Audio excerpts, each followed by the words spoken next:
What's up? What's up? What's going on, everybody? Hopefully y'all can hear me. Hold on. Hopefully y'all can hear me just fine and everything sounds okay. I got a weird setup. It's 4 mics. I had to make sure the ones that I'm not using are turned off. Hopefully everything sounds good. Eventually somebody get up here and let me know. But either way it go.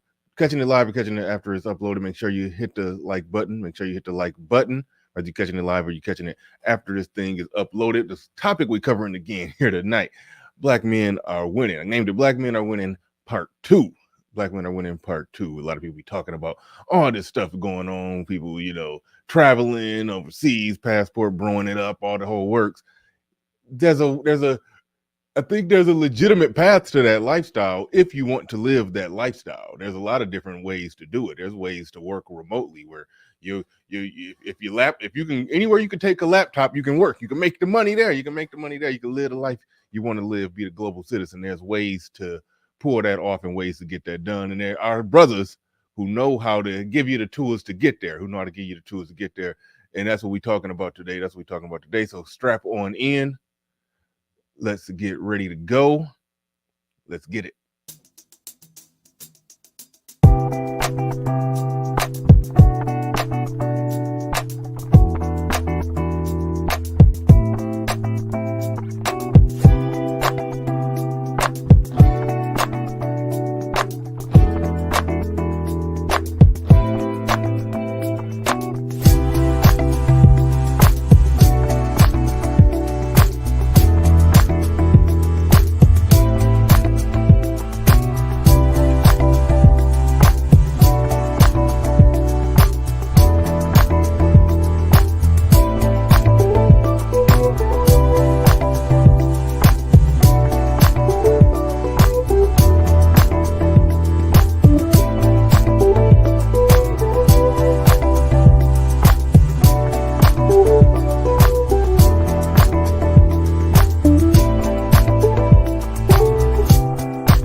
Peace, folks. This is X from TPOT Media. Open your mind and wake your black ass up. You know what time it is. Hit that damn like button as you make your way in the door. Grab a seat, settle in, get ready. It's the Grown Man Hour with your host, my man, Bernard Riley.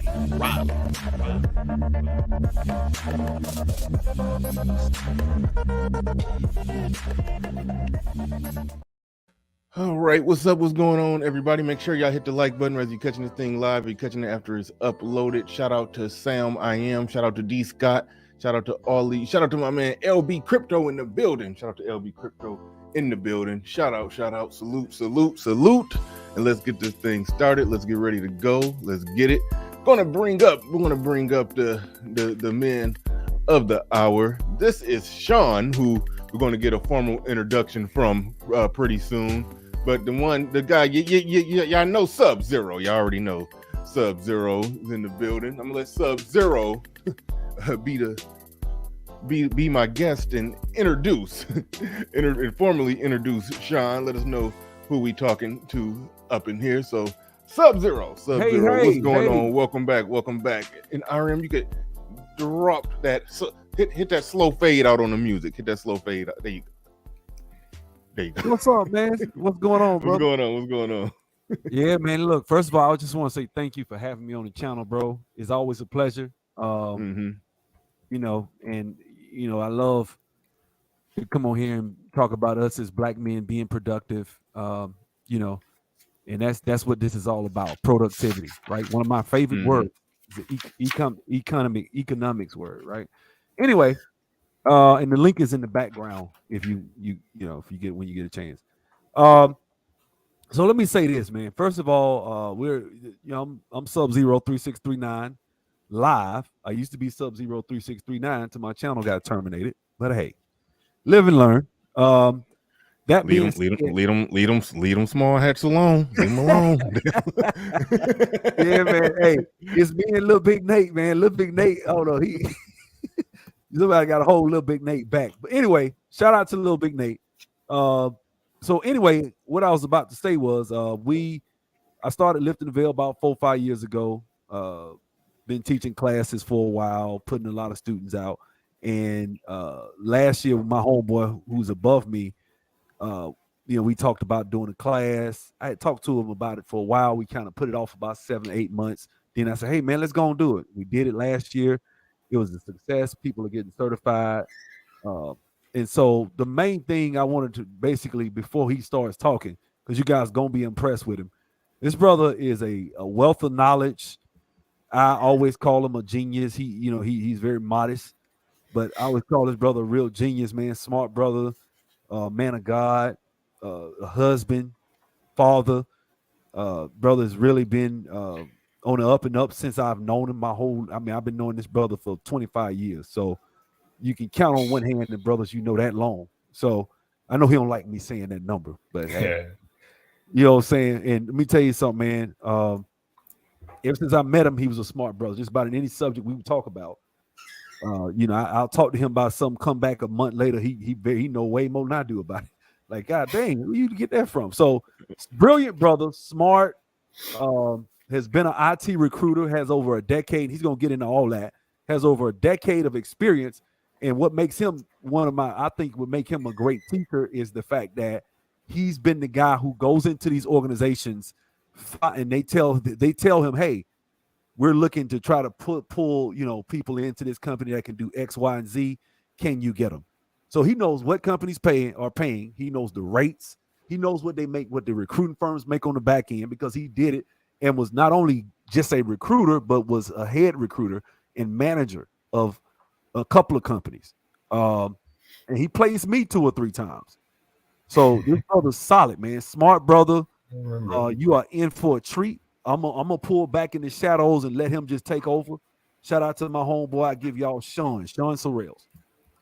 Thank you, man. Welcome. Appreciate it, Bernard. Respect to you. You too, Sub. This is by way of introduction. I'm Sean Sorrells. I live in Atlanta with my lovely wife and 3 children, 2 of which are in college now. 1 is in high school. Been married to my bride for 21 years. We got married on graduation day, graduating from Tuskegee University together, and started a life and a family and doing our thing here in Atlanta. So started my career in software development, then pivoted into IT recruiting, like Sub said.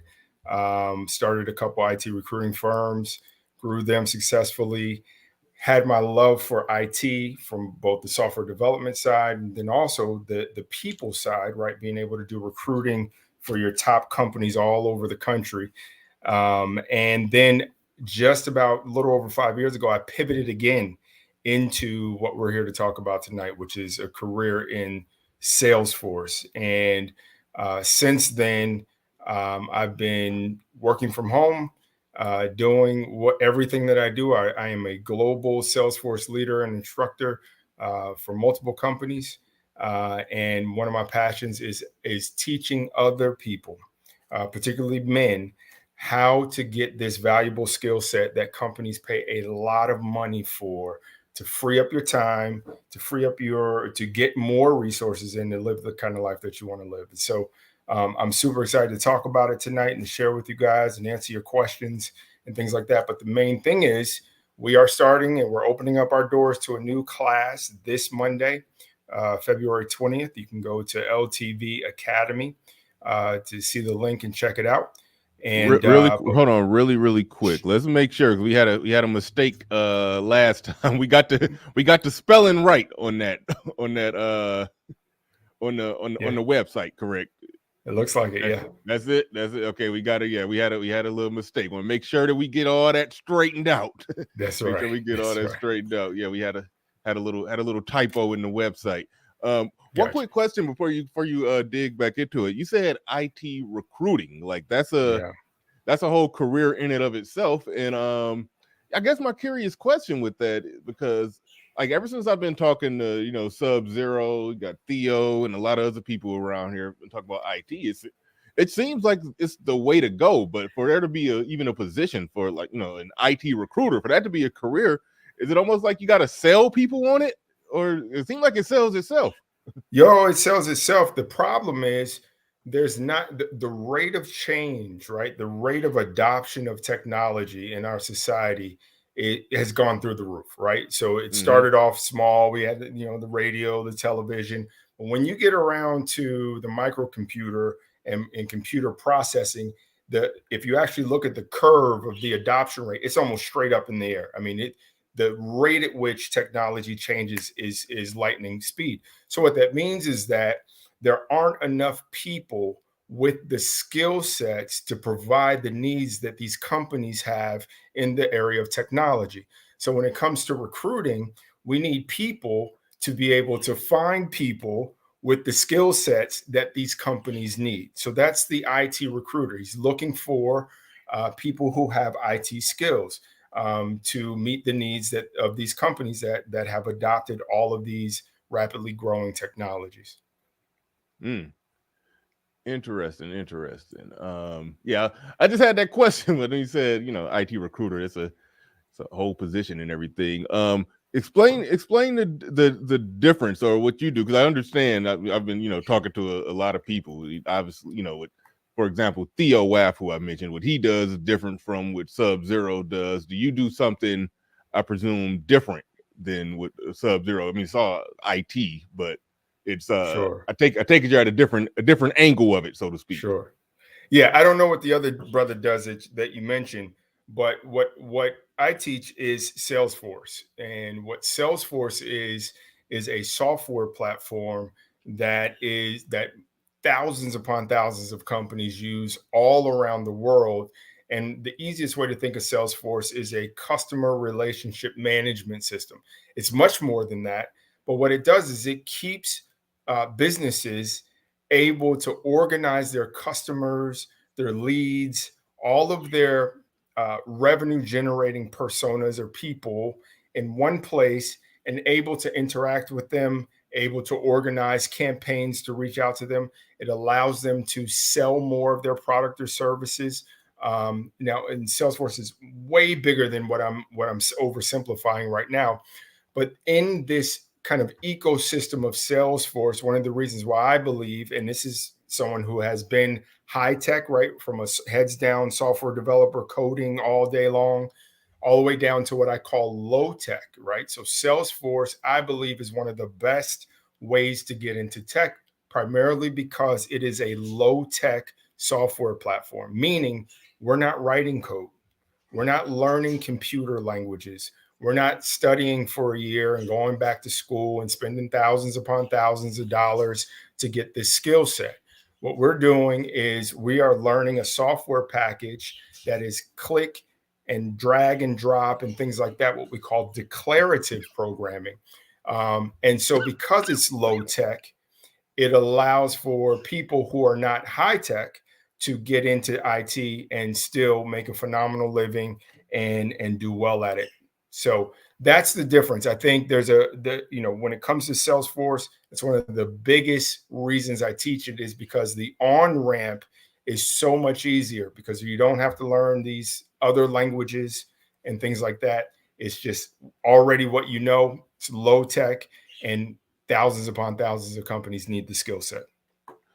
All right, Sub, you put in the back. You put a number in the back. You saying, give them this number. You talking, is that? Yeah, that's the direct number. That's the cell phone that's with me all day. If you want to schedule a free consultation, I'll, obviously that number is, it has a window of times that I'll be able to really talk. But look, man, I talk to people all day. So, I mean, if I'm walking around, going somewhere and you hit me, if I feel like I got enough time, hey, go ahead. How can I help you? And we talk and I answer questions. I just did a consult from a brother that's signing up for the class just literally a couple of minutes ago before class started. And we was on the phone for a while. Then I talked to a sister earlier. We were on there for we was on there about 30 minutes. And I just answered a lot of questions for her. She was going back and forth. So I mean, look, I talk to people, you know, and if you want to sign up, fine. If not, kick the tires, man. Just call me, talk to me. I'm an open book, easy to talk to, and that's that. All right, cool. One question from the chat room. Says, what would be the best way to get into IT as a person who has zero background? I think that's probably the best and most basic and still the best question that could be asked of these two gentlemen. So go ahead. Either one of y'all want to take that? Go ahead. Yeah, I'm going to knock this one. So, you know, I answer this question all the time, and I've answered this question this is no exaggeration, for hundreds of people. And I tell them the best way to get into IT for a person who has no background is Salesforce. Okay. And again, it's for that reason. Sometimes you can get, you know, hey, I want to get into IT and I want to be a software developer, or I want to be a, you know, whatever. And what it does is you don't realize the level of knowledge you kind of have to have just to get into it. You got to learn a computer language. You got to learn all sorts of things before you even get into the playing field of IT. With Salesforce, you sign up for the class. We do an orientation on Monday. On Tuesday, we are in it. We are in IT, and we're in the tool. We're in the software. We're not learning programming languages that look like matrix code all over the screen or anything like that. There's none of that, right? And so we're in it. That's what's been low key like terrifying me, making me a little terrified to even try to dip my toe in it. I'm thinking y'all reading matrix code, you know. That's right. That's exactly right. Son, do you have an org you can kind of get into? I can, yeah, I can get into something. I'll do it a little bit later. It's going to take me a second to pull it up. Okay. But yep, I'll pull it up. It's a good idea. So it's so when with a person with no background, you get into the class. What we teach you, and this is the reason why it's good to take a class from somebody who's doing the work, right? And so, like I said, I run global. You know, I'm in charge of the Americas, all of EMEA, right, which is all the European countries, the Middle East and Africa, and then also Asia Pacific and all those countries. I run it all from a Salesforce perspective for a couple companies. And when you're learning from somebody who's actually doing it, it's a different layer of exposure. Okay. It's not academic. And anyone who's been in one of my classes before, they know that it's not just academic. Hey, do this, and we're going to talk about it tomorrow. No. It's experiential. We get you into the tool. We teach you what it's like to be a Salesforce administrator. We teach you a day in the life of. We teach you all sorts of things. And then we teach you the skill set of how to get a job. Getting a job, landing a high value, a high paying job is a skill set. It's not luck. It's not chance. It's not any of those things. It is a skill set. And when you learn the skill set, you know how to get not just one, but two or three high-paying jobs to stack on top of it. And you talk about income on top of income on top of income at that point. And so, yeah, there are levels to it. But at the end of the day, my admonition to this young person would be, or to whoever this is, would be jump into IT via Salesforce. It's one of the easiest on-ramps into IT. All right. We got y'all be killing me with these YouTube names, but Dusty Nuts in the building says, "Sup, brother? Appreciate your support. Appreciate you coming through." Shout out to Dusty Nuts. All right. Every time. James Wingate in the building says, "I would love to learn this so I can make money." Shout out to you. Appreciate you coming through, supporting, and you definitely want to get in contact with one of these brothers. Something I don't know if we talked about this the last time Sub-Zero was here. Like I remember you said you can land 2-3 jobs in IT, or whatever. This is my question, and I think we talked about this the last time, but I'll run this by y'all again. Is it true that a lot of these IT jobs is like once you know what you're doing, you probably could get it done, even though they're like paying you for 8 hours of work, you probably can get it done for 4 hours, and that way you go pick up another job, and you're basically doing two, technically, I'm using air quotes, 8-hour jobs, so 16 hours, but you're doing it all in 8 hours, and if you're really gung-ho, that's how you go and get 3, and then, you know what I mean? So how accurate is that brothers be like, doubling up on the jobs, making the salary of 2 people, because if you get locked in, you can bang it out that fast. Yeah, I mean that's very very possible. Now, I don't encourage that early on, right? Because early on, you're learning. You need to be locked in and focused on that one job. We're grateful for that one job, right? But once you get the skill set down, there are ways to automate your day. There are ways to it's IT, man. So you figure out ways to do things with less effort, right? And so yeah, you essentially can multiply yourself in a way that can have you earning more income for yourself and for your family. Absolutely, exactly what you described is absolutely possible, and not just possible. Many people do it, right? Many people do it. My first, as a recruiter, one of the things that it was my job to understand, if I had a candidate, an IT candidate with a very valuable skill set, one of the things I always wanted to know is he currently working? Now that's a loaded question, because many people might say, well, yeah, I'm not currently employed as a full-time employee, right? And that's a way to kind of skirt around my question, because what I want to know is your time occupied, right? And if I put you on a job with my client, are you going to be subtracting from the hours that because I make money off of you making money, right? So I want you making at least 40 hours a week, working at least 40 hours a week for my client. So anyway, but the point is, there are definitely tons and tons of people who take contract positions and stack their contracts on top of the contracts. And one contract position might be paying $80 an hour, which is the equivalent of 160 grand a year. Another contract might be paying 120. Another contract might be paying 50. Right. So by the time you stack all of these up, I have one I call her sister. She's Pakistani. I have one sister in my network in Salesforce. She's making over 600 grand a year. And so this is, and she's doing Salesforce work. That's it.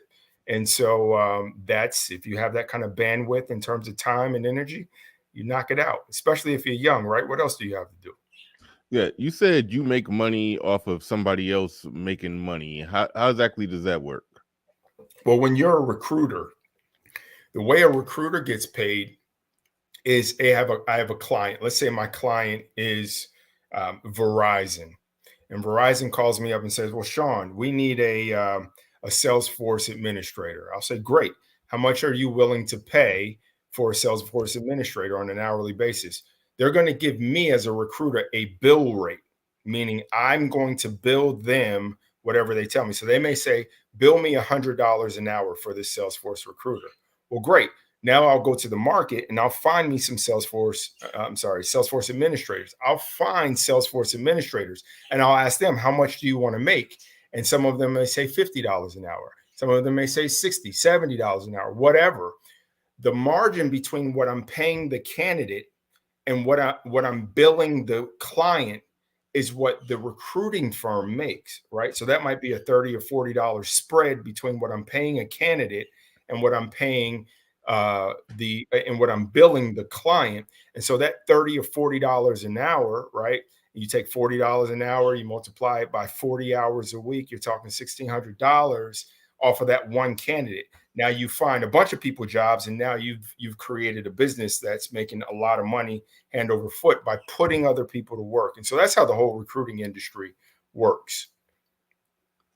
Gotcha. Sub, you ain't said nothing in a while. You got anything to add on in here? A Sub on vacation. No, man, I'm here, bro. I'm trying to talk, that thing muted. Yeah. Look, man, I told you Sean's a real smart brother, man. He answers most of the questions. As far as the multiple jobs, I've done that a few times. We've seen brothers making 600,000 plenty of times. Sub-Zero, are there any similarities in the IT field that correlates with graphic design field? And if not, do you know any resource advice to get into tech field for remote work? Okay. Graphic design. I really, if I'm not a recruiter like that, so I hate to defer to Sean on this, but when it comes to what I know about graphic design, I don't think so. And I'm gonna let Sean kind of volley this too. But then also on the other one, do I know any resource? Yeah, Lifting the Veil IT Academy would be the best resource in my mind. Obviously, there are other schools, and I wouldn't dare besmirch anybody else's school. These brothers are all doing something productive. But I think you can get students out there, and you can, if you want to make, put it like this, what we teach, we try to teach close to 6-figure type skill sets. I don't teach skill sets that start off at $20. Some of them do, but not my jobs. The job, I don't do that. And so I'm not going to say which ones, because I don't want to take jabs at nobody. But I just, at the end of the day, I don't think that you should go into this field if you ain't going to make 80, 90, or 100 or more. That's what the goal is, to get as much money as possible for your time. And if you want to work remote, which if I wanted to grab my laptop and hop on an airplane tonight and go anywhere in the world, I could. Just about every job I know now is like that. I mean, now you do have some hybrid positions where they want you in the office one day a week or once a month. But so what? The rest of the week I can be in Jamaica, I can be in Brazil, I can be wherever. Still a good life. And if you got a cool manager, you don't have to go in. But hey, I'm out of town. Oh, it's no problem. Just get your tickets done in Jira. So that's my answer. How about you, Sean? Yeah, so this is basically, I'm going to broaden your question a little bit. So it's like, how do people who are interested in the visual arts leverage their skill set in the IT realm? There's a couple of ways to do that, right? So this is all you graphic designers, you logo creators, you all those folks that are doing things in Photoshop and things like that.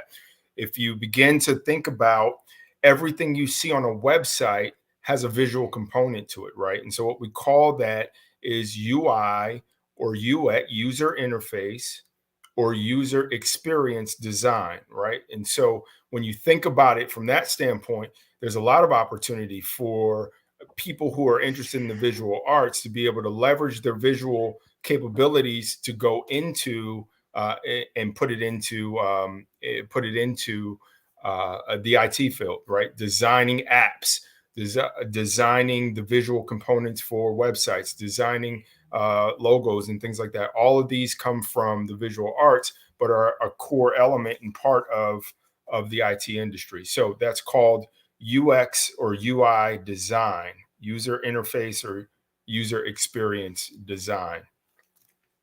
And again, I agree with what Sub said. You want to get into IT. I think the easiest on-ramp is Salesforce, right? Learning a highly valuable skill set.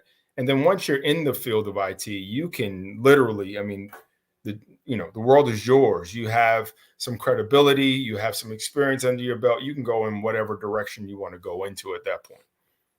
Mm-hmm.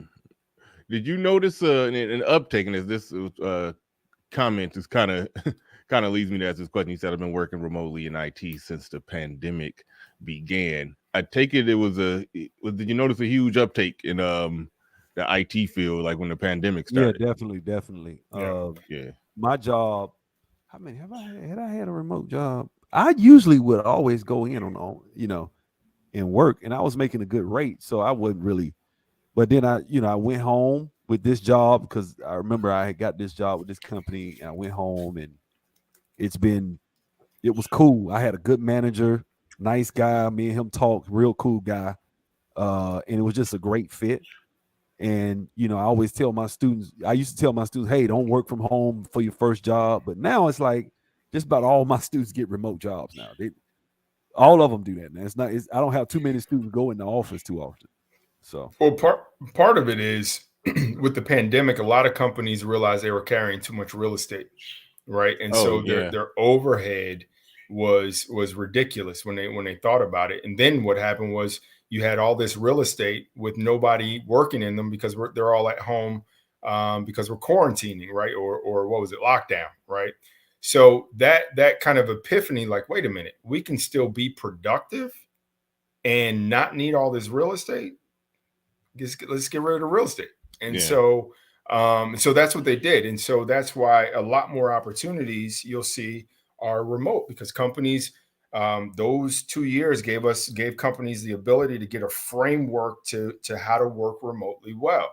And up until that point, nobody had really considered it seriously, right? Because, old habits die hard. So, we want to see you in this office. We want to make sure you're working, that kind of thing.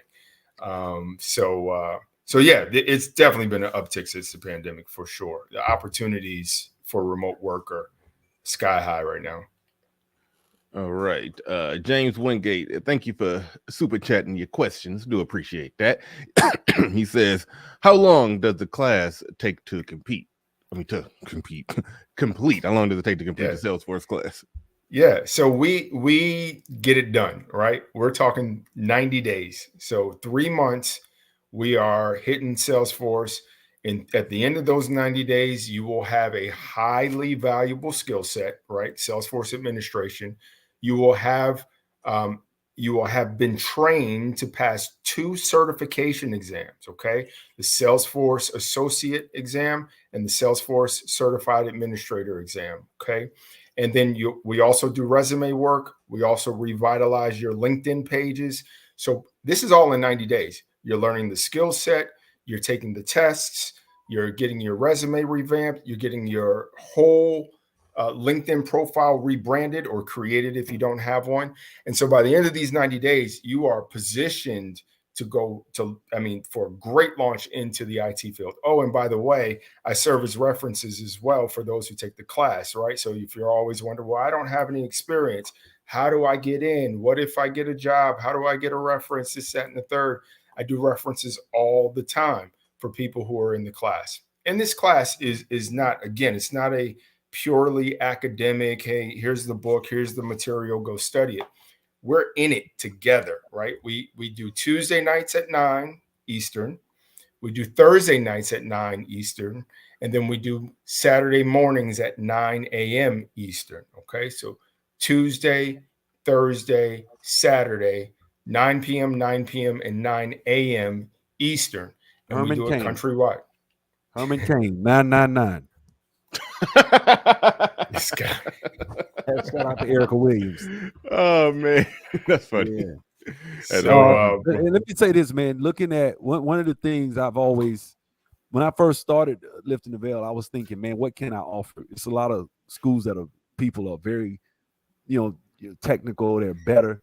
What we can offer is our time. Me and Sean come from a ministry background, and we would spend a lot of our summers back in the late 90s and early 2000s, really doing this thing called discipleship with a guy by the name of John Piper and stuff. And we used to really be, really heavy with discipleship and ministry and stuff like that. So I kind of took that mentality into this school, in that, you impart your understanding and what you know into others. And then they're actually what they become mobilized disciples that are able to go out and pass on what you've been able to teach, which is what I have now. I have students teaching, but Sean is a rare breed because this brother is pretty much a self-taught guy, taught himself SQL, taught himself. Telling you now, you come to the class, you damn good hands. Brother self-taught on a couple of technologies, studied the software one time with a company. You ought to ask him to tell you about it. Studied the software and created a job out of just, oh, I think I can figure this out, and just figured it out. This is before YouTube, before you have all these boot camps. He just looked at a book and figured it out. That's the guy you want, that you can tap if, hey, I went on this interview and they said this, what do I say? Or I'm working and I don't know, have you ever dealt with this before? I answer those questions. You got Sean, and I'm gonna tell you something, man. It's I wish I had somebody, and I had my brother, but my brother's an Oracle guy, so a lot of stuff he wasn't able to help me with. But if I had somebody that had the skill sets that were close to what I had, or they had taught me, and I can reach back, they're older than me, they can kind of help. Not that age is a thing, but they can really, teach me, hey, man, this guy been working 10 years, and he can break down, okay, so this is how you do performance tuning. Make sure you do this. Did you do this? Okay, when you build that package, did you make sure you did this? If not, you're going to have a problem. These are the things that you don't see, because these are what is it? Landmines that you'll step on just out of sheer ignorance and inexperience. Whereas with a guy like Sean, if I was sitting out there listening to this video right now and ain't have no IT experience, I would take this class just for Sean on its own merit. The rest of it, as far as the technology and the skill sets and what it brings, is great. There are other schools that have technologies. You can go to Udemy, right? But one thing you won't get is, and I don't like to say this from a black perspective, but I have to. I think getting the classes specifically as an African American male from a black perspective, not that you can be white, you can be Asian, you can be female, it doesn't matter, but you want to get it from a perspective of someone. Hey, when you're in these corporate environments, do it like this, say it like that. Make sure you do these things in emails. Make those little small things help. Like I had a student call me about a situation at a job, and I told him specifically what happened to me on a job. And I got fired from this job because I did XYZ. And he said, oh, okay, so I'll make sure I don't do that. See, these are the things that you need. You know what I'm saying? Sean, being a recruiter, has seen all types of, he's seen way more than I saw because he's seen it on both sides. He's seen people that he hired that got in, got a job, got fired. You got people that probably got fired in a week. You got people that got fired 7 months later. You got people that, so he can tell you, I seen a guy do this, I seen this. He's seen it all. So I've also, not just from a negative perspective. So I've also seen people, excel. I mean, tremendously. I think one of the stories I love to tell is back when the iPhone was first developed, and Coca-Cola was looking for somebody to develop iPhone apps, and nobody had the skill set except for this little 17-year-old boy that I found on MySpace or somewhere. And long story short, Coca-Cola paid that kid, I want to say it was $200 an hour. Okay, that's the equivalent of $400,000 a year to develop iPhone apps for them when this stuff was first popping. So I have those stories too, and so sorry to cut you off, so. No, you good. Hey, one of my favorite stories is my barber brother that Sean told me. I didn't know what Salesforce was. Sean was a recruiter, told me about Salesforce. I'm just scrolling, looking at some jobs while I'm getting a haircut. My barber's, hey, man, what's that? I told him how much money. He stopped cutting my hair for about 3 minutes and look, man, I'm going to check that out. I'm thinking, man, he just talking. I come back in that next time. He's like, hey, man, this Salesforce look okay. Next week I come back. Hey, man, I'm studying, man. I think I'm going to probably try to take the test in a couple of months. Man, about 2 months later, I come back. Hey, man, I passed the certification. I was like, whoa. No class. Brother. Yeah. No class. All just website. I don't think he had books. He was just strictly going on a Salesforce website and working in Trailhead, which we'll talk about that later. But this brother, that leads me right to my next question I was about to ask. What's the completion percentage, so to speak, to use a football term, but what's the completion percentage when it comes to people, getting into class and actually following? Well, if they make it to taking the test, do anybody, is there a percentage that take the test and then don't pass it? What's the percentages on that? Yeah, so good question. I don't have the official numbers, but I can just kind of give you anecdotally based on this last, because this is our second class that's coming up. Of the people that took the test, we're right at about a 20% rate in terms of those who have gotten their certifications and went on. Of the people who have actually taken the test, there's some people who have taken the test and they don't do well the first time. They use that as a learning opportunity, and in fact, we schedule together as a class. Hey, we're scheduling and take the test on this date. We take all of those tests and we learn from those, and then we continue and we take the test again. And we have coupons and things like that so that it doesn't cost you out of pocket money to take the test and things like that. But what we're seeing is right now, of the people who've taken the test and want to go on, is about 20% pass rate on that so far. Oh, okay. Got you. Let me say, go ahead. Let me say something else to there. It's I see there's a comment says there are plenty of free courses online that will provide certifications. So let me just address that point. There's endless places to get education, right? And so you can get it wherever you want to get it. The challenge with free courses that provide certifications is that what is the certification worth, right? I can say this. I want to be clear. This is not a lifting the veil certification.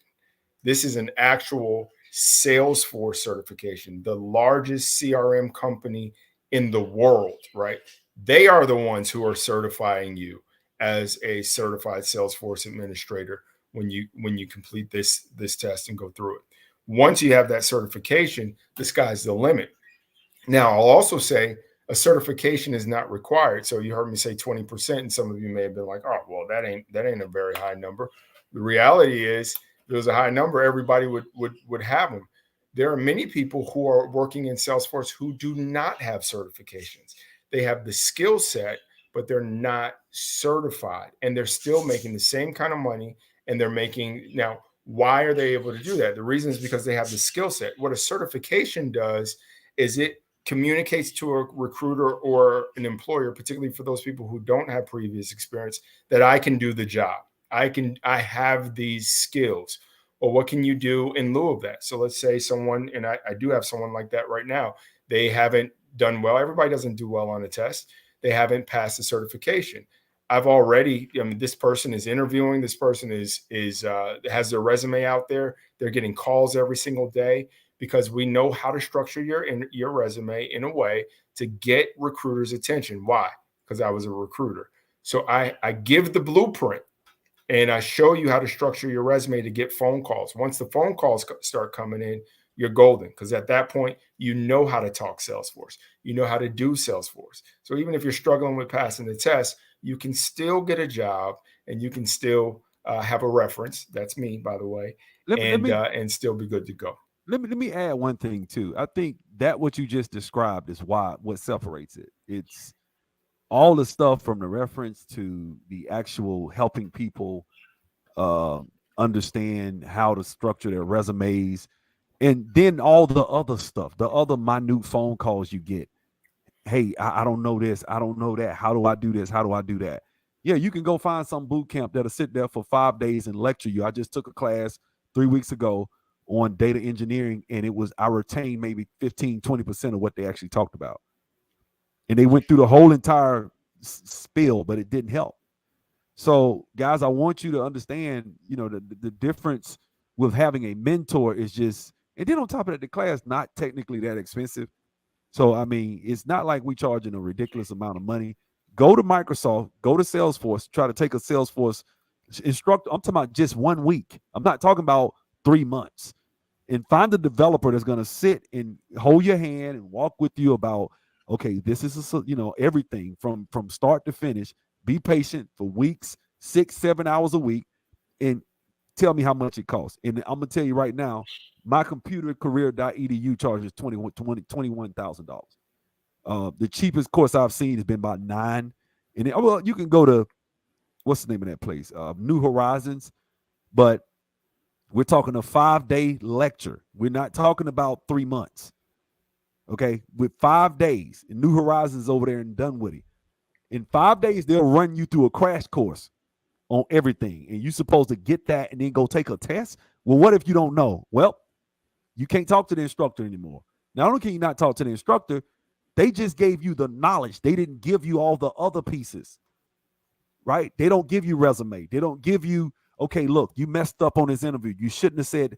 But when you like to have a developer that can sit there that's been doing this for years, hey, this is why you're not getting this job. You messed up on this. Record the interview. Come sit down with me and let's talk about why you messed up.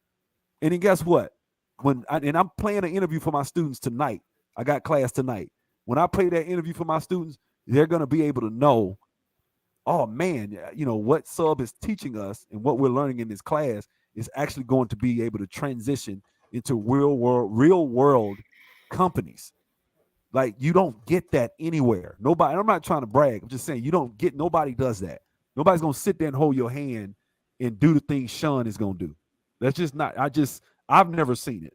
That's why we created it, because it's something that there's a gap, there's a need specifically with African Americans, because if you study math and you notice the numbers and the statistics, me and Sean talk about this, a lot of times this is what deters African Americans in these colleges and universities from even going down this field, right? And so what happens is we get stuck. I just had a brother that drive trucks text me. I told him to hit me up. But that's what I'm saying. We get stuck in other fields and stuff like that. And we think, man, in order to get in tech, you got to be some computer nerd sitting at a computer all day. And, and it's not that. It's nothing like that, guys. And go ahead, Sean. No, I mean, it's a great point. I want to just underscore that you do not have to be some kind of tech nerd, computer geek god to get into tech and make a great living. You don't. This is one of the reasons why I teach Salesforce. Again, I know I'm saying it again, is because it is low tech. It is not coding, and certainly you can do coding in Salesforce if you want to, if you choose to go that route. But the jobs we're talking about, the Salesforce administrator, is low tech positions. And even at low tech, my first Salesforce job, and listen, I don't mind sharing salaries and things like that. I don't do it to boast or brag or make anybody feel any kind of way. I do it to encourage and inspire people and let people know what's possible. Okay. My first job in Salesforce, I was making 130K. Within 5 years of that, I was more than double that. Okay. So that's what I'm talking about here when you're talking about having a skill set that is highly valuable and is low tech. So we're not talking about changing your personality, right? You don't like reading tech books. Great. Neither do I. I don't. And I don't have to for my job. So that's, I want you guys to know that. So if, again, you want a great living that frees you up to be able to work anywhere you want to work in the world, that pays you a great living, right? To make a great living, to do whatever you want to do. Salesforce is a great way to do that. Now, in this past class, we've taught truck drivers, several real estate agents, a lot of teachers, this is sad, a lot of teachers getting out of education and they're coming over into IT and tech to make a better living and make a better wage and do what they need to do. They said, "The hell with them kids." Yeah, that's literally what they get said. Paid. That's literally what they said. It's literally what they said. So anyway, it's a lot. If you're in an industry, you feel like you're pigeonholed, you don't have room for growth, come see us. So someone that said, how much is the class? You want to handle that one? Well, yeah, it's $297 a month, monthly subscription. You can schedule it for the 20th, which is Monday, and that'll be the first official class. That class will be at 9, but that'll be the only class on Monday. That's just an introduction. Hey, my name is Sean. I'm Sub. Nice to meet you. This is how we gonna move, and that's it. It's $297 a month. I do not offer the one-on-one anymore. I used to, but it's just too cumbersome to try to do one-on-one teaching. So we just all have one class at a time. So that's how many students be in each class? It could be anywhere from 20 to 25, 30 at the most. Okay. So it's Right. Y'all mentioned something before. You had said, Sean, you had said you had read something, or Sub-Zero was talking about it. One of y'all was talking about it. How you said you was looking at something, you read something, then from reading it, you figured out more or less created a job from it. That was Sean. Oh yeah. Go ahead, tell them about it, Sean. Explain that. Yeah. I was. This was some years ago. Someone came to me and asked me. This person had a business. Their business was prisons. So in a prison, you have these control panels that control, like you've seen it on the television commercials, or television shows. The prison doors open because the guard pressed the button and it's like, and the door will slide open. So his business was, he made the controls that controlled all the doors and the lights and the intercoms within a prison. And he came to me and he gave me a software and he said, hey, can you figure out how to work this software? And I took it home and I studied it for a weekend and I designed a program that weekend and went back to him and showed it to him. And his mind was blown. And he said, man, if you can do this in a weekend, I want to see what you can do if you come work for me. So he hired me. And I developed a product called the IcoTouch system, which I convinced him to no longer use physical touch panels, but to use touchscreen, big touchscreen panels, which were revolutionary back then. Nobody was using touchscreens. And I was able to create a system that allowed you to control the prisons through paginating between touchscreens and things like that. That stuff sounds common, not too impressive now because we have iPads and things like that. But back then, it was revolutionary. And so I had a lot of fun, and that's where I cut my teeth on development and product development and creating things, and traveled all over the country installing that product, and had a lot of fun doing it. Learned a lot. So that's what Sub's talking about. Okay. What is Sub? He had mentioned Oracle. Some said we're going to get into it later. I think I said it right. I was writing it down when you was talking. We said Oracle or it's something like that. Trailhead. Well, yeah, my brother did an Oracle class. He's not doing it right now. My brother's very busy, so we're probably not going to offer the Oracle Financials class for a while. But what I was talking about, what I was going to mention later, was Trailhead, and what separates Salesforce from any other technology is that I've seen is that they have a sandbox where you can go. Let's say you got a LinkedIn profile. That's why Sean mentioned the LinkedIn profile. So from day to day you start the class, you're going to create something called an org, and you're going to go and log in that org and start doing certain things. You're going to validate it against this I guess arena they have called Trailhead. And every time you do something and create something, you get badges and you get points. Well, when you get north of 70, 80, 100,000 points, which I've seen people do that in about 5 months, whatnot, 6 months. A lot of companies are, impressed. My barber, the guy I mentioned, he's got 2 or 3 certifications. This brother's probably easily over 6 figures now. He just, his first job, he told me he went on an interview and they were so impressed because he had over 100,000 points on Trailhead. He's like, man, it didn't take me that long.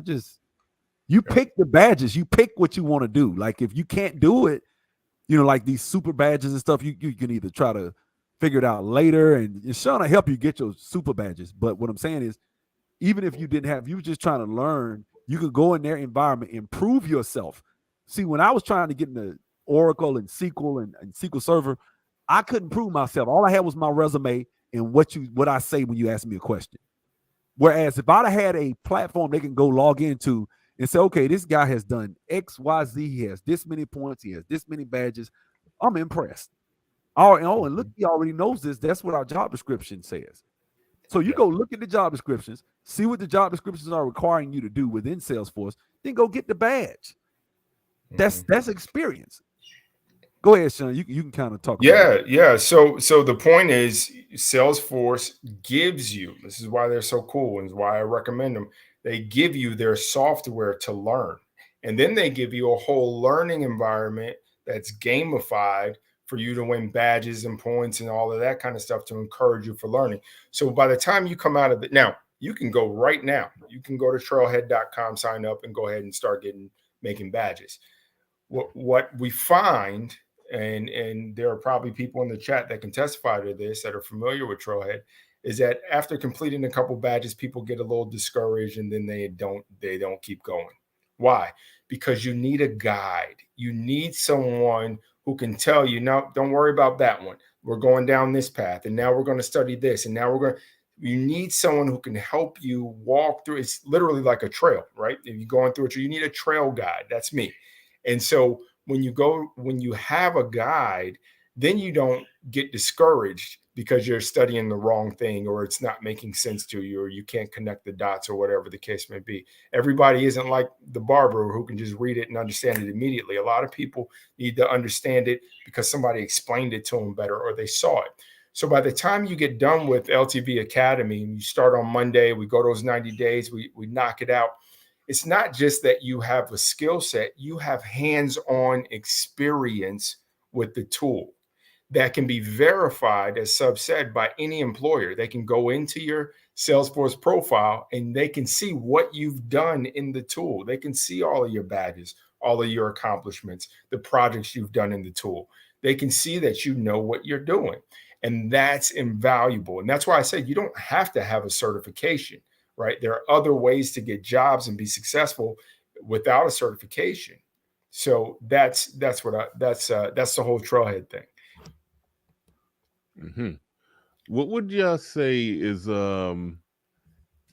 people's biggest hang up, when it comes to getting into IT? We can get into these conversations and sometimes it be coming off like, oh, it's easy, just do that, this and this, and then you're into it. But what do you as a guy who's ran an IT company for some years, Sean has told a lot of people, I'm sure he has an answer too.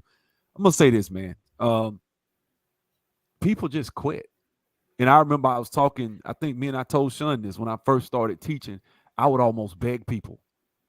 Like one brother I had, great example. Brother took my class, passed all my interviews, got his resume out there, got jobs, offered interviews, right?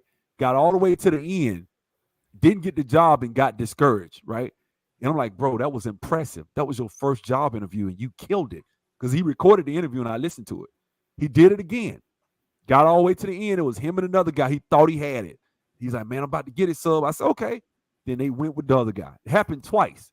This brother went and worked in a factory for 2 years. He's one of my best students. I would call this brother. I'd be like, man, what are you doing, bro? You got a Ferrari and you riding a bike, you know? And he was like, man, you know, you right, sub. I'm going to come back. But he never came back. Finally, he came back about 2 years ago.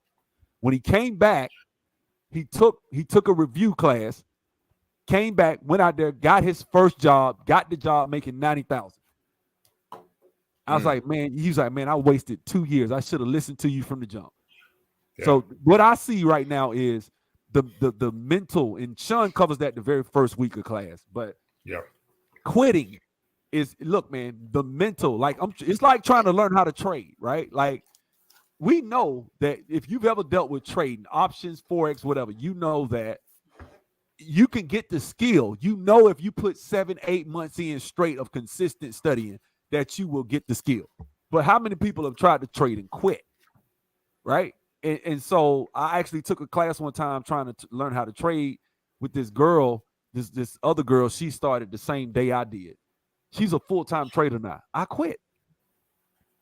I quit. I know why I'm not a full-time trader is because, and she's probably worth, I don't know how much money right now, but she started with binary options. Then she jumped into Forex and she's been doing that. And she's a full-time trader. That's all she does. But she stayed. She didn't quit. She stayed consistent and she followed directions. I'm going to tell you right now, if you sign up for the class and you don't follow directions, you'll fail. I tell people when they do the consults, look, man, if you ain't got the intestinal fortitude to be disciplined for 3 months, 3 to 4, however many, whatever class I'm teaching, if you ain't got the discipline to do exactly what we tell you to do, put the 45 to an hour a day studying, doing the things you need to do. If you ain't got the discipline to, once you pass my interview process, record the interviews, if you don't do everything like you're supposed to do, and I'm a guy that's been doing this 12 years, there are like maybe I can count the people that actually didn't follow directions and still got a job. Most of the time, people that don't follow directions wind up quitting. So what we're offering is work. This is not, you ain't finna come in here and sitting here in 2 weeks and then go be able to touch somebody's $1 billion company and they paying you $130,000. Doesn't work like that. Sean can tell you, man, it took me about 2 years to get in IT. Yeah. You know what I'm saying? I was just failure, going through all types of, I was a produce manager. I tried to go to the Workforce Investment Act in Atlanta and I got caught by the police with a suspended license, got locked up. I had a lot of drama just to get my first job. It was like pursuit of happiness. So, that's just how it works, man. You got to have that. You got to really make up in your mind that I'm going to do this and I'm coming in here with my steel-toe boots on, in my hard hat, in my gloves, and I'm finna get to work. If you ain't coming like that, you won't make it. Even though it's only 3 months, but people quit because they don't have the intestinal fortitude. That's just I think that's a good point. The other thing I would add to it, in terms of just people quitting, I think the subject matter is not complex. What it's not difficult, right? It's what it is it's new. And so what is difficult is people changing, right? You have people who are just comfortable knowing what they know, doing what they do, whatever the case may be. So to Sub's point, when it's time to rock and roll and it's time to literally get rid of the positional inertia that you have in your current position and move and change directions, that's what's difficult, right? It's difficult for people to tell their friends, no, I can't hang out this weekend, I'm grinding.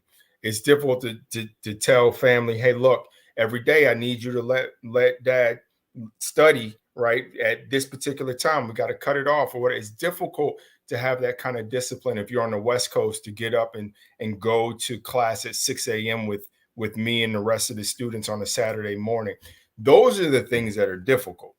The subject matter, like if you show up, you're going to be good. But those are the things that are difficult. So when I hear someone say they struggle with getting into IT, I think of one of two things. Number one, they don't have a clear-cut path or a guide, right? Someone to help them. And then two, they are struggling with the personal resistance to change and doing the things necessary to be successful.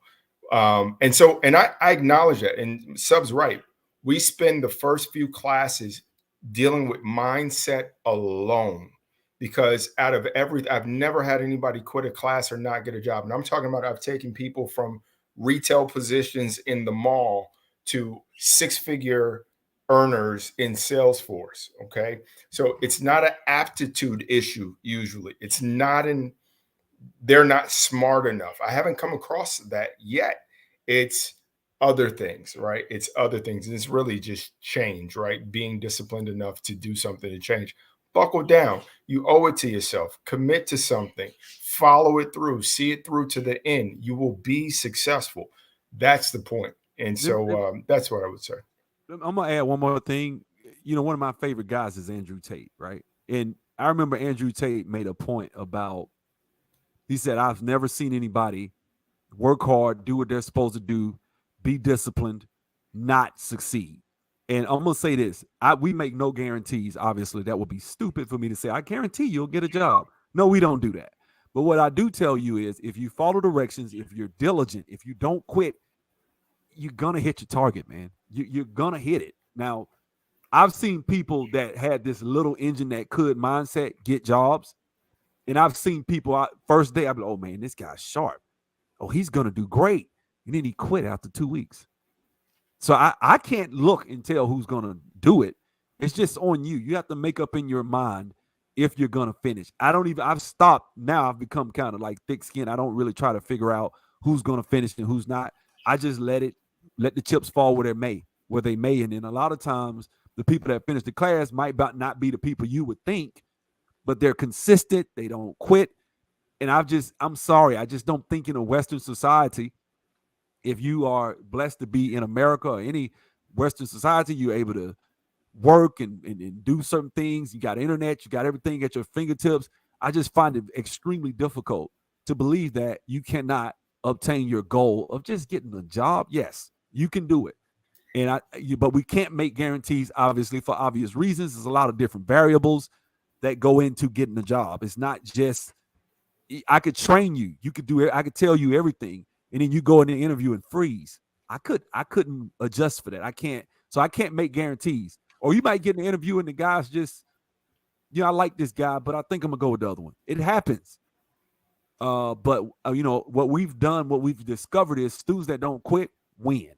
So hard work wins, man. That's ultimately, if you can take anything away from it. Yeah. No, I didn't expect that when y'all said the first 2-3 days of the class, y'all just dealing with mindset.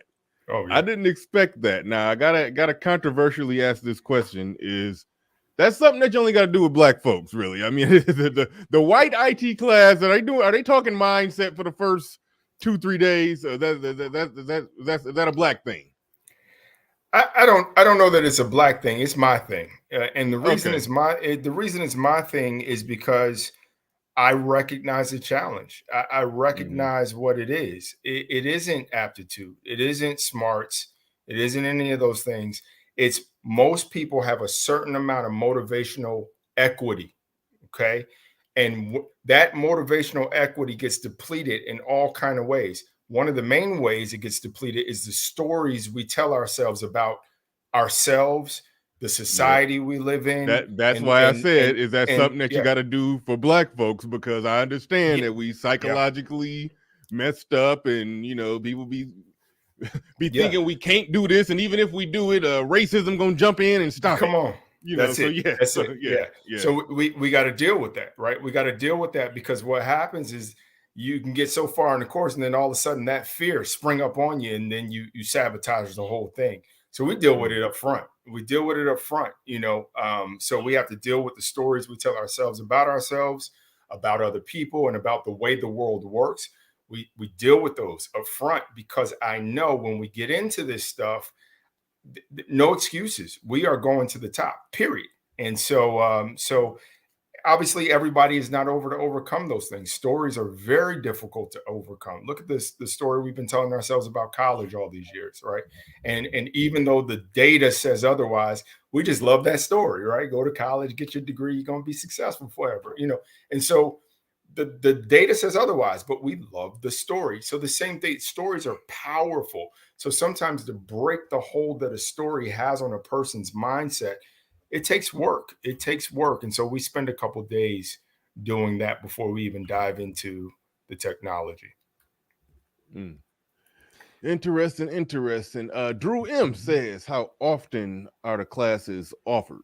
Tuesday, Thursday at 9 p.m. and Saturday mornings at 9 a.m. I think he's talking like, when does it start? Well, this class is right now. Me and Sean hadn't really talked about doing it again, but I'm sure we'll probably do another one for the year out. We probably will.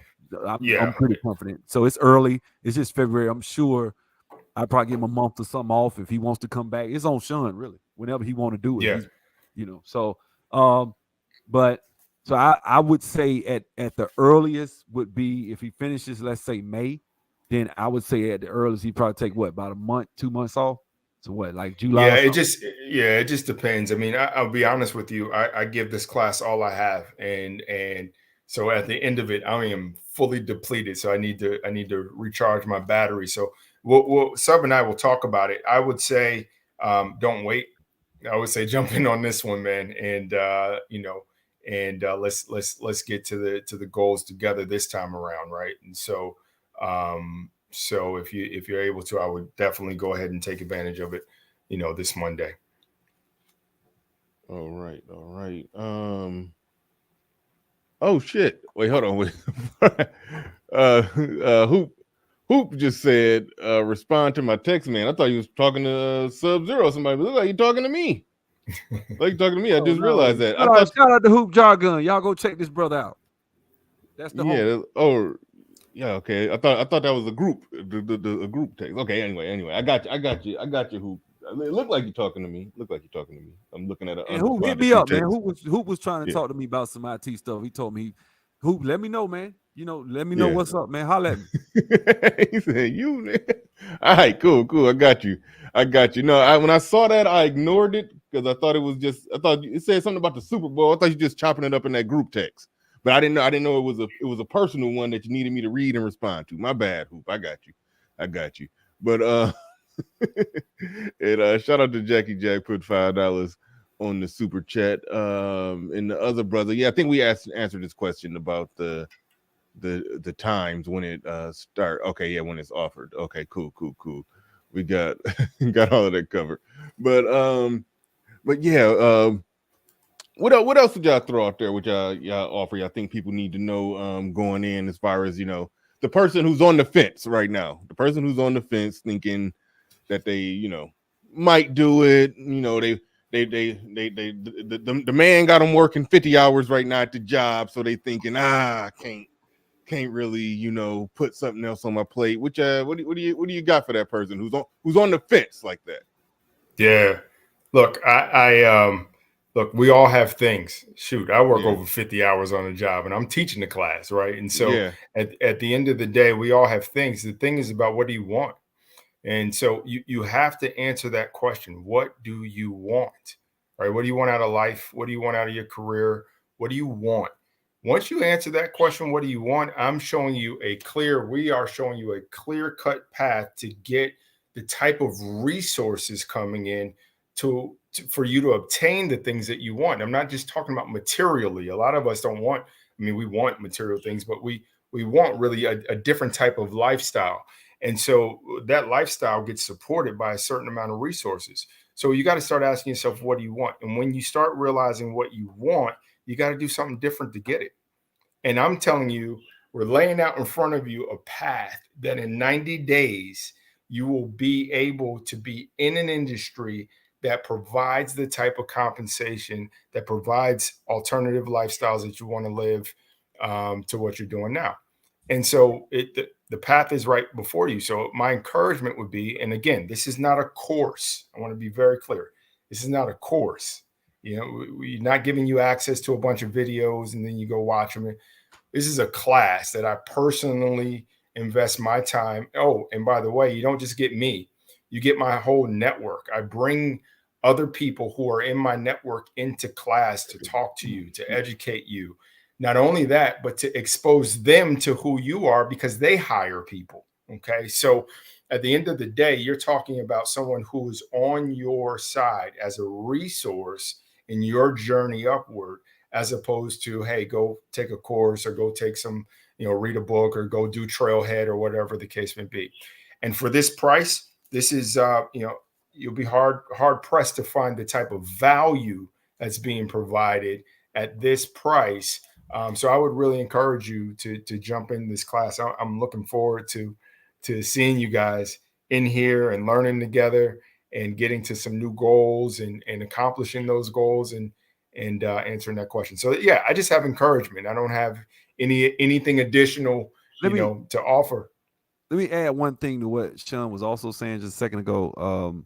One of the things, the format of the class is set up, you're going to get a WebEx link and you'll be able to literally unmute your microphone, because I got class in like a few minutes, but you'll be able to unmute your microphone and ask any questions you want audibly, not just type in a chat. Oh, Sean didn't hear my question. Let me copy and paste. No, you can. Hey, Sean, I didn't get it. Can you go back over it for me? I don't understand. Can you help? I prefer that format anyway. I mean, you'd be surprised the effectiveness. People don't want to go through the time of typing out some big long sentence about creating a user or something. They like, man, just, hey, man, go back over that user thing again. Oh, okay.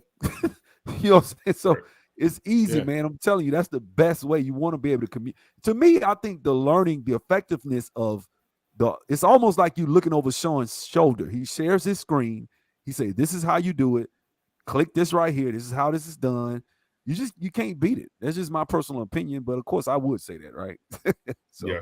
One other thing I'll add, we do the class together. So I'm making you turn your camera on. I want to see your faces. We get to know each other. Those people in your class become the first people in your new Salesforce network, right? So the people, when Sub and I took classes together, we still to this day keep in touch with some of the same people we took classes with. Why? Because they're running Salesforce orgs in different parts of the country and things like that. So it's you're getting in there with the class, you're gaining a network. We're in there together. We're encouraging each other. I have a whole Spotify playlist for this class. Why? Because I want you feeding your mind with positive music and affirmations to help you push through these 90 days. It's important, right? So that's so yeah, you're getting all of that. We're doing this together. And yes, it's compatible with Mac. Yeah, okay. It's based on the cloud, so all you got to do is just have internet access. You can have a Chromebook because it's on the internet. So just like Gmail is on the internet, so is Salesforce. Don't need any special software or none of that. All right. Look like I got somebody wanting to come up. I don't know if you want to ask questions or if he's already in it. I don't know what he. But I'm about to head out. I actually got class. I got class right now, so no problem. Oh, I got it. All right. Cool. Yeah, me and Sean can chop it up for a little longer, and then I can open this thing up. So it looks like somebody's coming up either with questions or something to add to it. But there you go. I think that says I am just Jules. There's the link right there. There's a link right there. So if somebody want to come up, you got questions, comments, concerns, you can come on up and get on that. But while we wait for him to come up, let's talk a little bit. And this is a part of it where it's easy to sell this part of it, the lifestyle element, because I talk to a lot of IT guys and they be talking about making all that money in their pajamas. They ain't even got all the way out of bed yet. Like how much of it is that a thing where you just full blown just it's 12 p.m. you ain't stepped out of bed, but you making full blown living that way. And another question. Can some of this stuff, can you technically do it on a cell phone? Because he asked about doing it on a computer, but some of the stuff when I listen to people describe it, I'm like, I wonder if you can do it on a cell phone. Is that accurate too? Yeah, some of it you can. I mean, it'd be a little difficult because it's small, right? But some of it you actually can.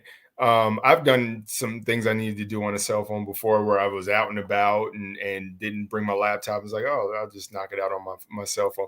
But yeah, man, that lifestyle is really real. Like, you can lay in the bed with, watching the news and handling your business from your laptop. And if you're like me, like once you get to a certain level, you'll have more meetings, right? So at least you put on a nice shirt, and so for your meetings, you know what I'm saying? And make sure you don't forget and stand up and, expose yourself. But at the end of the day, yeah, that is 100% real and accurate.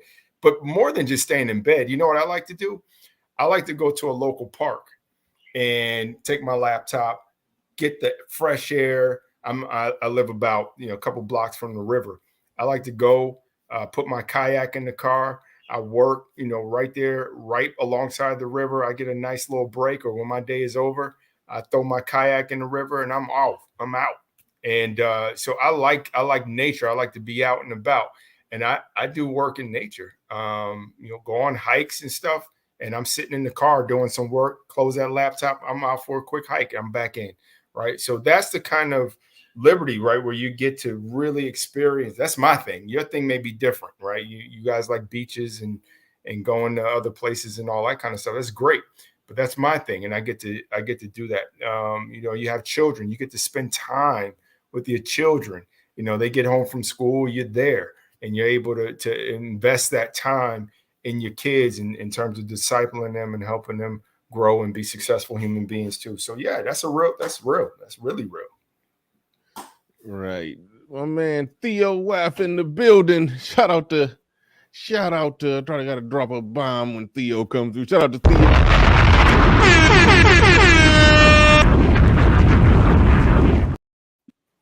Shout out to Theo. Says that's right. We are winning. Be pimping. Yeah, shout out to Theo. I'm hey Bernard. I'm in Theo's class right now. Oh yeah, that's right. I think I talked to you. You've been on my show before, right? I don't or no. I've watched a lot of your channel. I don't think. Okay, yeah, I can't remember. Okay, yeah, I've had so many people up here. I was thinking I've talked to. When I heard your voice, it sounded familiar. But anyway, busy, man. Go ahead. You got it. What's going on?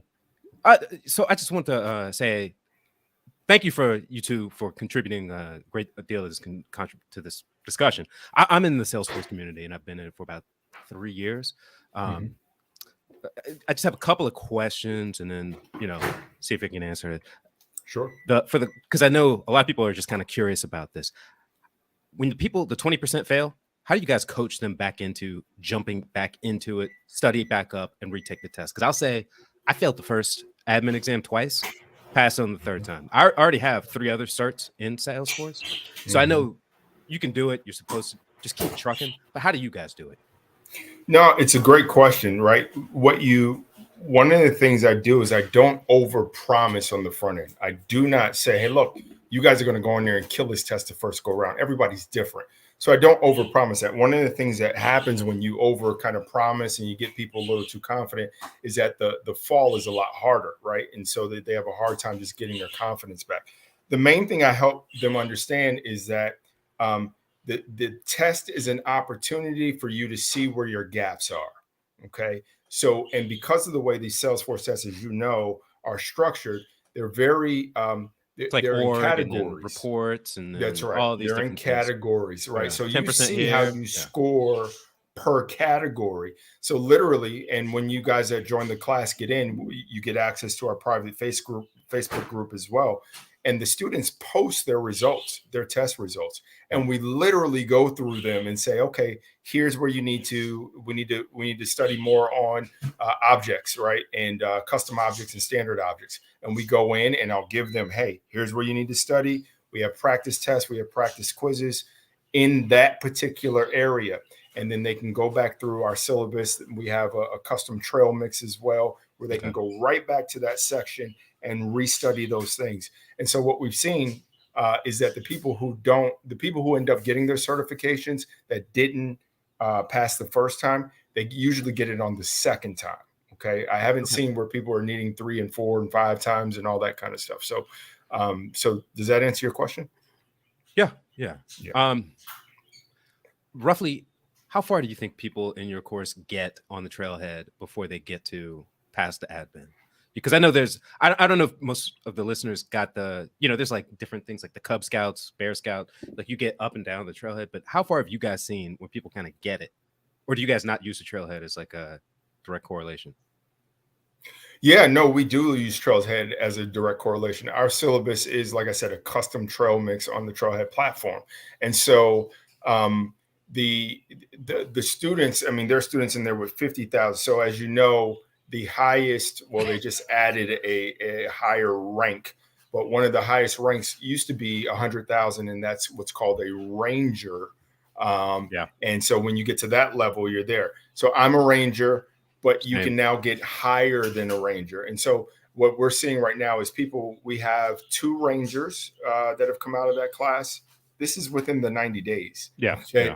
So 2 rangers, we have multiplicity of mountaineers and other ranks that are right before the ranger and things like that. So they get very far. They get very far on the trails. As a matter of fact, I mean, that's the coursework, right? Because we're trying to kill 2 birds with 1 stone. Teach you Salesforce while giving you experience on the platform at the same time, right? So that's what we're doing.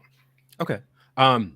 So like there's a bunch of different end modules that you can use on Salesforce, right? Mm-hmm. And because different companies use it in different ways, and I've worked with them that use it as just a basic CRM. Like we have our clients, we're going to manage all the data here, and we're going to see how we did X, Y, and Z through our communication portal, or they tend to use it as a sales engine, like the Salesforce in it. Do you guys point to different areas within that, or do you just focus on like, here's how you get the admin, and then you have to customize to your organization, or do you do a combination, like a hybrid? Yeah, so the focus is on the administrator certification. We do talk about the Salesforce ecosystem in general, though. So we're going to learn about Service Cloud, Sales Cloud, Marketing Cloud, all the different clouds. But as you know, there are a lot of different clouds. We don't go into the nonprofit cloud, and we don't get hands-on into. Actually, we do a little bit with nonprofit cloud, education cloud, and all these different IoT clouds, right? So all of these different aspects, and I don't want to get too confusing. Salesforce is a whole ecosystem, a whole world or universe. But we do focus in on the core, which is CRM, and then to your point, once you're in the CRM, you understand the basics of CRM. You can kind of go whatever route or path that your interests take you. Okay. And then the coaching after the fact of taking the Salesforce cert, getting it, and then, all right, you got to get into these interviews.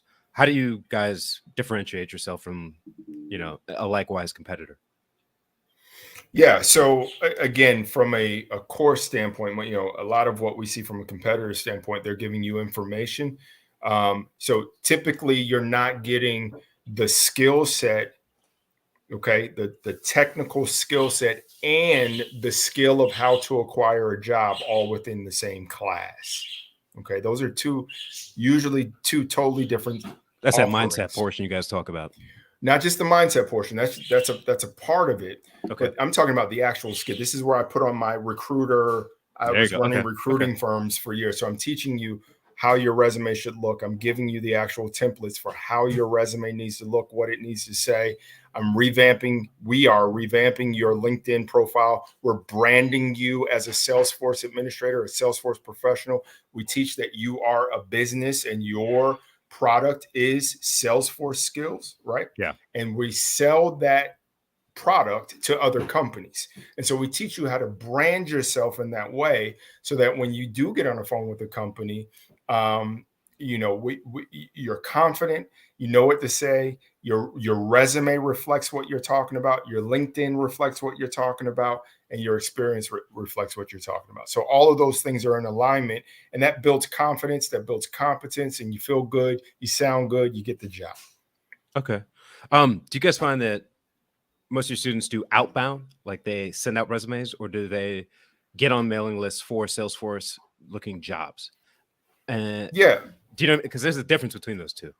Yeah, you're right. So there are different strategies, and I do teach the different types of strategies. I mean, you can do the normal job boards and things like that. But there's a lot of noise on the job boards. There are a lot of jobs that aren't real that recruiting firms are using just to fill their databases up, and you're all excited applying for it, and it's not even a real opportunity. They just need more candidates in their internal databases.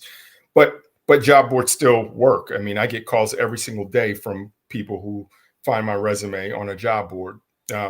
But we also teach how to proactively reach out to companies, to managers who are hiring for or in Salesforce leadership positions at companies you may want to work at. We teach you how to do that as well. And again, this is all within the 90 days, right? Okay. And this is my final one. So I know I've been to Dreamforce, all that stuff. There's about 500,000 people in the Salesforce ecosystem, and I'd say it's split between North America, Western Europe, and India. Do you see the competition from India and Western Europe crowding into the space for North America, or do you think there's a lot more room, like, for people in North America to get a space? Because I've seen a couple of things. One, that, and then two, companies actually creating junior Salesforce admin roles, which seems kind of like a way for them to lower the price. Like, do you see a problem with that, or do you see there's still an opportunity? And I've seen that the junior admin roles I've seen advertised for, like, let's say 80,000, 90,000. Yeah. Look, there has always been pressure from the Eastern market to lower rates and use people who are living there with Eastern expenses, but yet trying to make American money, right? And so what that does is it lowers rates. But what you have to take into consideration, this is me putting on my recruiting hat, right? My recruiting firm hat, is that clients will always prefer to hire someone who is the best communicator. Okay. Yeah, I agree. That's important to understand, because what you have, what a U.S. citizen has, or an English-speaking person has over any of the competition in India, even though their rates may be half what ours are, is the ability to communicate well with another American-speaking person. We cannot afford for our customers to be frustrated talking with someone who English is not their prominent language. Okay. And that's not discrimination. It's not hate. It's none of that. That's just a reality. It frustrates business. And so companies prefer to hire people who can communicate well, have the advantage from a communication standpoint, and they will absolutely pay a premium. So to answer your question, there will always be that. One of the companies I work for, we have a whole support team that they are in India. Okay. But I still work there. I have a whole team. I have teams all around the globe, and that is, they're all English speaking, and we have, I don't see a threat to the opportunity. The opportunities are real and vast, and they pay well. So, okay. Yeah, that sounds great. And hey, Theo, what's up, man? Will you just follow what he says? He's right. No, he is. I'm just look. I'm asking these questions for people in the audience who might be worried about whether they should actually pursue the course. Because I looked at the website, and one, the admin course is great in that you do. I did it the opposite way, the way they were talking about you shouldn't do it, which is like take quizzes, go through the books, take the Udemy course, and it's a lot harder, right? Because you have to have that internal motivation. And then I backed out and started taking the the webinars that Salesforce offers. Finally got the rhythm of what they were trying to explain, got the Salesforce role, because I backed into this I come from a different background than a lot of people might typically do it, but I know a lot of people who will not come from my background, and then they'll be able to jump into this and do it. Like I got a bachelor's, got a master's, I'm good, but I came into this because I recognized that the platform is more important than the degrees. The degrees help, but there's only so far you can get if you have if you have a master's of arts in language, if you have an MPH, if you have an MPA, look, you're going to make $60,000 a year doing what? Getting demographic samples from some community in like Western Papua New Guinea or something like there's nothing that you're going to do. But I recognize that Salesforce learning how it works is valuable. Yeah. So they own the market in CRMs. They really do. Yeah. So it's extremely good. And again, to any of my students who are listening right now, Salesforce is definitely a blue ocean. It's a very valuable skill set to have. So when I'm doing my cloud, when I do advanced cloud, part of it is connecting to Salesforce. And I actually have to do it in a very special manner. And so I'm usually dealing with administrators on the Salesforce side. Because they're on Azure. Well, it could be, AWS Azure or GCP. Yeah. It doesn't matter. Yeah, it can be I'm having to connect in. There's Terraform for Salesforce as well. So if I'm building a special connection, I can just automate it. So I'm just going to say it's an incredibly important platform to do. It's something, if you really want to specialize, go into it. Yeah. I would say go full in. So what he's saying right now is entirely correct. He's giving the whole package. So I was listening to it. I'm in the laundromat right now. I kind of just listened in. And I was like, oh yeah, this guy knows what he's talking about. This is exactly. Man, yeah. I don't know that you guys didn't talk about the Tableau that. course, but I know that Salesforce is pushing that because they just bought them last year. And I know they want to do more dashboarding, KPIs, and giving you like a visual representation. I think the combination of the two courses sounds like the ideal way to do it because I have the Power BI certifications. I think like Power BI and Tableau and Salesforce gives you like a good, I don't know, it gives you like a good overall grasp of how you want to give, people in the C-suite level, board level. Well, let me say this. Let me say this. I wouldn't, you gotta know your audience, right? It's kind of like these are, people we're targeting people who want to get into IT for the first time, right? Yeah. And so I'm not talking to them about BI. I'm not talking to them about Tableau. I'm not talking to them about anything other than Salesforce administration from an entry level on ramp into IT standpoint. Yeah. Once you're in there, once you get it, once you're starting to flex your muscles and then we can start bringing in some of the other things. But right now on the front end, we're not confusing. We're not putting too much seasoning in the soup, right? So it's right. It's the same.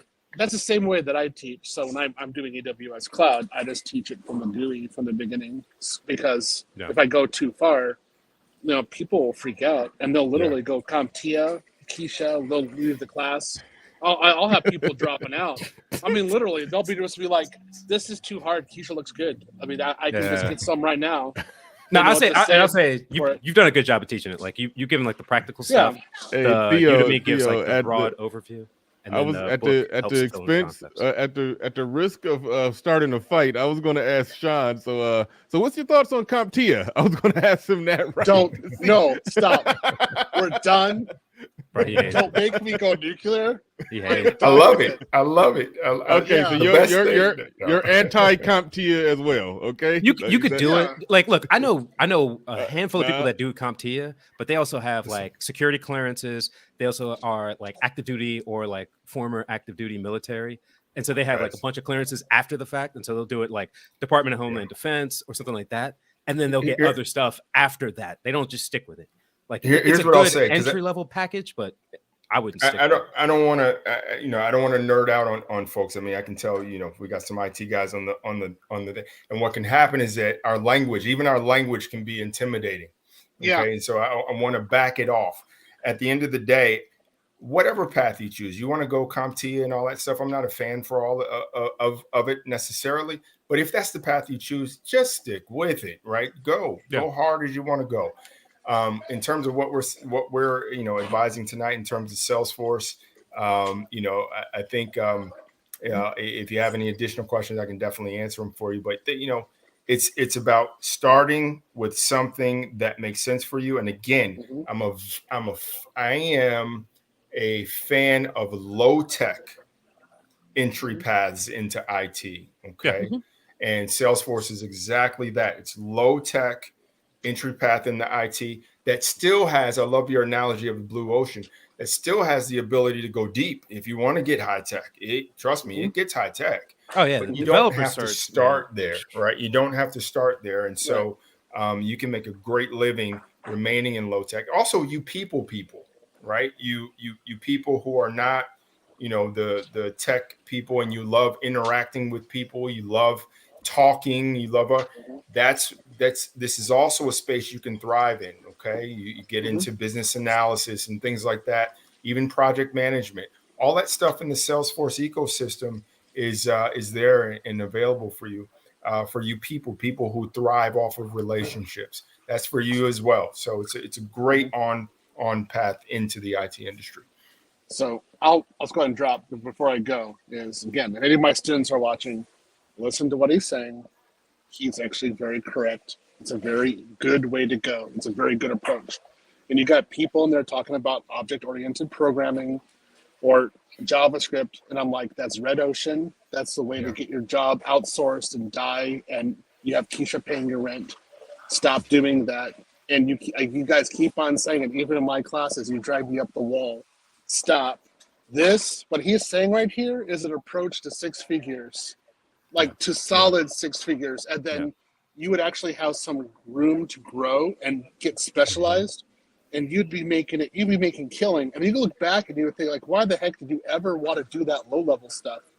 But right now, a lot of you guys are all full of that low-level stuff. And I'm like, stop it. So this guy has a good approach. It's different from mine, but it's solid. I totally support it. So go talk to him. He's fine. Appreciate that. Appreciate it, brother. Thank you very much. An endorsement from Theo around here goes a long way. Goes a long way. Should. Yeah. I'm dropping. He knows what he's Thank talking you, All right. Thanks for coming through, Theo. Peace. Read my super chat. My super chat's good. Oh yeah. I almost didn't read that one. Yeah, he says Salesforce is very good. If you fail, just look at pics of Lizzo and Keisha. That's plenty of incentive to try again. Theo is of that view. I talked about that at the beginning of the show that, hey, you get your IT get certified, you start making that money off of your laptop, you're free to go travel to be a global citizen, do what you want to do. As long as you can charge a laptop, you can be anywhere on earth and make 6 figures. So that's why. So yeah, this is help black men escape Lizzo looking women in the States. that's what it's all about for Theo. So shout out to Theo. Appreciate you coming through. Appreciate your support. I appreciate you. Hold on, real quick, because I want to get to shout out to who we got here. Stephen Moultrie, I think I said that right. Says shout out to my brother Sub-Zero. He sent this back when Sub-Zero was here. Sub-Zero had to go. And also shout out to Joseph Parker. Came through with a $10 super chat. Appreciate that. He says, thank you for having this show. It's good to hear from a recruiter for people like me having a hard time breaking in. Let's just make sure that we circle the bases on that as far as people getting in. What do they need to go? I mean, we got the information for Sub-Zero, got the phone number right there, the website been spamming out through the chat room. Is that all they need to more or less get in contact with you, or anything additional? Yeah, no, that's it. So you can click on the website. You can go to, if you want to enroll now, right? You hit the enroll now button, and you'll see the option on the left, right? It's $297 per month for 3 months, right? And so you do the math. That's less than $1,000 for all this value that we've been talking about. And when you enroll for the 20th, right? February 20th, this coming Monday. And we're off to the races. If you're on the fence or want to talk to somebody about what we're offering, you can call the number. You will talk to Sub, and he can answer any additional questions that you might have. Look, if you're considering it at all, I would at least call the number and have a conversation. And if you're all in, just from this video experience, then hey, click the link and enroll, and I will see you on Monday. And I'm looking forward to it. We're going to be revved up and ready to go and get our minds right first, and then we'll dive into the skill set. And then after that, we'll be getting our resumes and our LinkedIns and our confidence all boosted, and we'll be going out into the marketplace. Okay. All right. Jules, you had one more question, I presume? You about to ask something? No. I think you answered my questions pretty well. I appreciate it. I would say anybody who's interested, go for Salesforce, because it's still an open field. I've done it for almost 3 years. I've worked a couple of positions, and if you get to where I'm at, let's say you get 3 or 4 certifications, you can start doing different things with it. Consulting on the outside, setting up businesses when they're doing implementations of Salesforce.